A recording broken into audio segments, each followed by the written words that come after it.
Time now for an in-depth look at the market news this afternoon, and for that I'm joined on the line by Mr. Daniel Yu, global strategist at Yuanta Securities. Mr. Yu, thank you for making time today. Thank you for having me today. Well, stocks up big time overnight on Wall Street. Investors seeing some good, apparently, in the results, such as they are of the U.S. election. What's happening in the global markets? Yes, if you look at the U.S. market, Dow Jones jumped more than 2%. S&P surged another 2%. NASDAQ climbed more than 2.6%. Clearly, it was a very good day, and it seems that Wall Street continues to surge, extending a three-day rally as the eminent Democratic candidate Joe Biden might be winning the U.S. presidential race.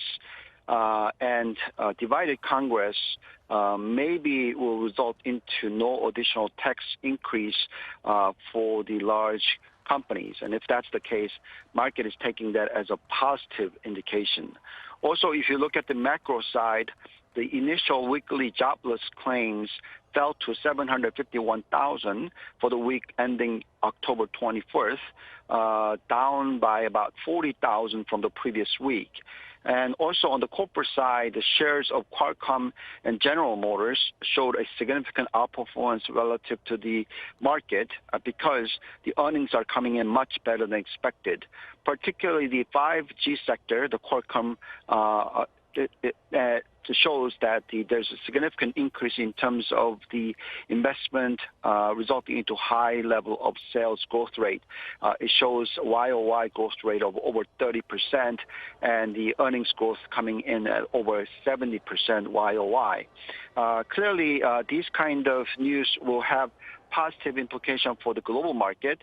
Right now, however, though, because Trump have declared that he's going to go to the Supreme Court for the presidential candidacy, if that happens, then uncertainty could happen. And therefore, if you look at the global market, it was kind of flat in general today in terms of Asian market, and also European market showing some correction. And if you look at the futures market for U.S., it is showing some corrections.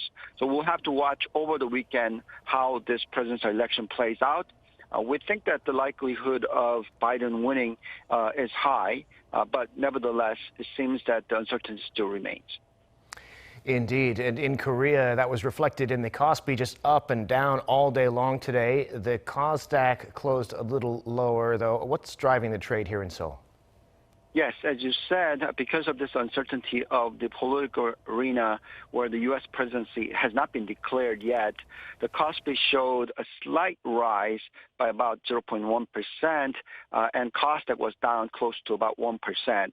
Clearly, volatility is there because of the uncertainty in the political arena. But if you look at the overall economic numbers and the COVID-19 cases, it seems to show that Korea is in a right track for recovery. And if you look at the new COVID-19 cases, it came in at around 125, which is clearly much less than anywhere else in the world. And also, if you look at the local data, the current account surplus is hitting the 2 years high as export rebounded for the first time in the last 7 months.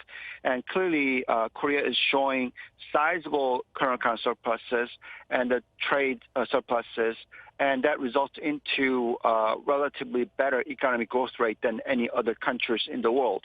So COVID-19 is putting a damage for the global economy, but less so for Korean economy, and therefore KOSPI in a good position to rebound further if the political uncertainty settles.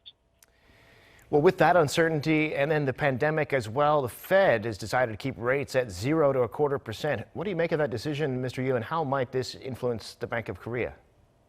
Clearly, this is a positive news for the equity market as well as the central bank decision for Korea as well, because the Federal Reserve have left the target range for the Fed fund rate at unchanged at 0 to 0.25% during this November meeting. And policymakers seems to take a wait-and-see approach to the U.S. presidential election uncertainties. And if the fiscal policy passes, that results into the higher inflation and economic recovery, then maybe the Federal Reserve might think about the raising interest rate. But at the current point in time, I don't see that happening anytime in the next 6 to 12 months. If that's the case, then clearly the low interest rate environment and high liquidity would have positive implications for the global market as well as the other central bank. And the Bank of Korea will probably keep the current rate unchanged in the future as well. And even though economic growth rate is relatively better than other countries, but nevertheless, it is very weak. And inflation numbers are really weak as well. So unless the inflation picks up to well above 2% level, I don't think that any central banks will raise interest rate or reduce the liquidity in the current system. So continuation of ample liquidity will result into the equity market showing relatively positive trend over the next 6 to 12 months. All right, Mr. Yu, we'll have to leave it there for today. Thanks so much for sharing your insights, and have a great weekend. Thank you. You too.